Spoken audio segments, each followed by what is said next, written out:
Hello Internet, my name is Ace and today we're discussing Ingrid Goes West, a movie directed by Matt Spicer starring Aubrey Plaza, Elizabeth Olsen, and O'Shea Jackson Jr.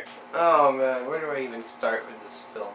I walked into this film knowing nothing because for the past year I've been trying to watch movies without really looking at the trailers just to be, surprised at what I'm walking into. And I can say, this movie definitely surprised me. It wasn't anything like how I expected it to be. It was actually a lot better than what I expected it to be. It's about a mentally unstable woman named Ingrid, portrayed by Aubrey Plaza, and she makes all of her friends are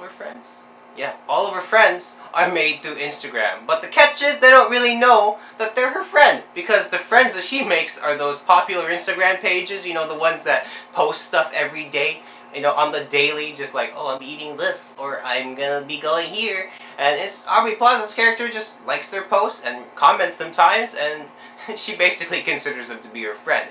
And things start to take a turn when Aubrey Plaza starts to be a bit of a stalker. And that's where this movie comes into play, because her latest target is Elizabeth Olsen's character, who's a lifestyle blogger based in California.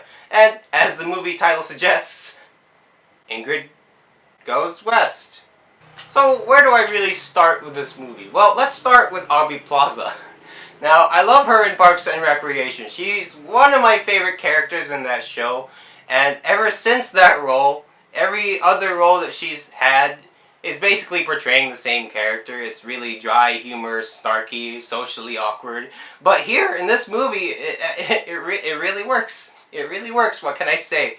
Her character is supposed to be socially awkward. She's mentally unstable. And she does things in this movie that, as a normal audience member, I hope you're normal, and as an audience member, you know that you really aren't supposed to be supporting what she's doing. Like, she does things in this movie that are very, very bad.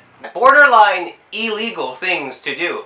And you should not be supporting this character at all. But Aubrey Plaza portrays this character with such sincerity and with such, emotion that you can't help but root for her. You can't help but support this character knowing that what she's doing is wrong. And that also leads me into one of the other things I love about this movie. It's the fact that it touches on darker themes. On the surface, it appears to be a normal comedy movie about an obsessed stalker girl person. But it actually touches into some darker themes of obsession, themes of social media and how it affects our lives, how it starts to deteriorate who we are as people, and how we become obsessed with these avatars, basically, that people portray themselves to be online. We can't really be ourselves anymore in this time, in this age, and this movie addresses that really well. So much to a point that I was actually really impressed with this film, because I wasn't expecting much from it. I thought it was just going to be another one of those comedy movies I would walk into. I mean, it is an independent film, and I love independent films. I thought it was just going to be another one of those independent films that you can just walk into and enjoy for an hour and a half or 2 hours, But I came out of it thinking differently about life. And if a movie can make you do that, it's actually quite impressive. That's an accomplishment in its own right, because that's basically what films are for, I guess. Aside from just telling a story, they should also be able to tell some sort of moral lesson.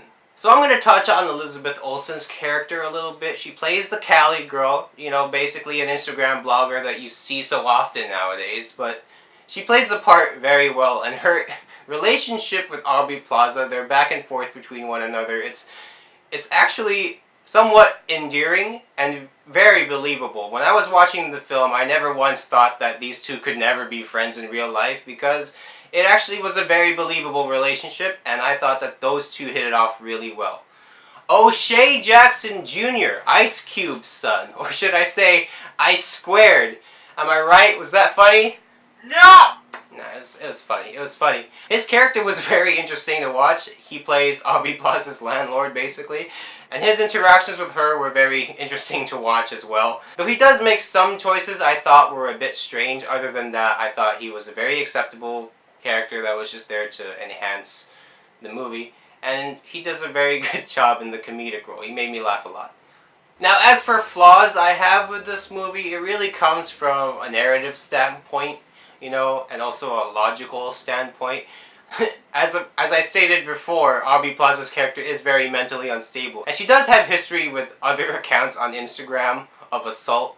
And one thing I didn't find believable was the fact that this past doesn't really come to haunt her as often. I was expecting her history to catch up with her a little bit more, you know. I was expecting some more consequences to come from the things she did in the past, and there really wasn't. And in the end, there was something that happens that I definitely know for a fact, knowing this society, that her history would have come up, but it doesn't, and I thought that was not very believable in that regard, and that does bring the movie down a bit for me. But other than that, I really had a good time with this film, and I would definitely recommend it to people to at least watch once, because it deserves that. It's really well made, and the dialogue is funny. What can I say? It's a good time. And if I were to give this movie a B+, and if I were to give this movie a grade, it would definitely be a B+. Go check it out. Aubrey Plaza's in it, Elizabeth Olsen is in it, and it's a great time, what can I say? So that's going to do it for my review, guys. I hope you enjoyed it. If you want to see more, subscribe to my channel. If you like the video, like the video. If you don't like the video, like it anyway. And as always, remember, stay nerdy.